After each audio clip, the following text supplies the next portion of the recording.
Hey, welcome back. Now we have our old fan off, otherwise known as a Chinese throwing star or something to pretty much cut a finger off.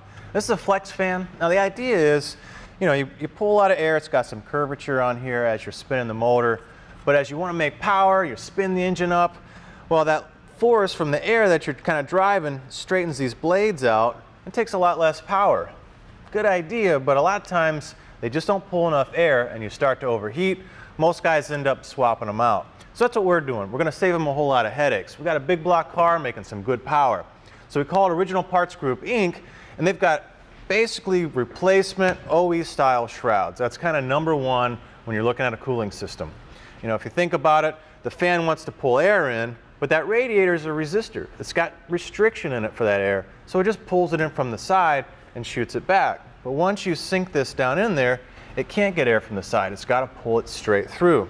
So that's kind of a no-brainer. Now what we're doing is switching to a clutch fan. This one's thermostatically controlled. So what you've got here, this coil, if you laid it out straight, it's a bimetallic spring. You've got two metals sandwiched together. Now when you change the temperature, they've got different expansion rates. So one's going to grow faster and longer than the other and curl, or maybe in this case, uncurl, and it controls that clutch. I drive it on this side with my water pump, and you can see there's some good friction in there. So right off the bat it'll turn slow, but if I really wing the engine up cold, it'll free spin this fan. So it won't rob that power, which is great, or take away fuel economy. But once I need that cooling fan, once the radiator is blowing hot air across it, it's going to lock that clutch in and pull a ton of air. You can see the number of blades and the curvature on it. To always keep that engine cool, but only when I need it.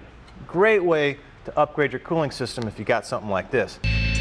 Alright, just about have the clutch fan installed. Next thing is we take our OPG fan shroud, and I gotta orient this fan and sneak it over the top. Pretty simple. There's two little sort of U-shaped clips. You just gotta drop it down in. There we go. Got one. Sneak the other side. Perfect. And then there's a couple little screws up here. So we'll just drive those guys in. And all right, got one. And hopefully the other. Money.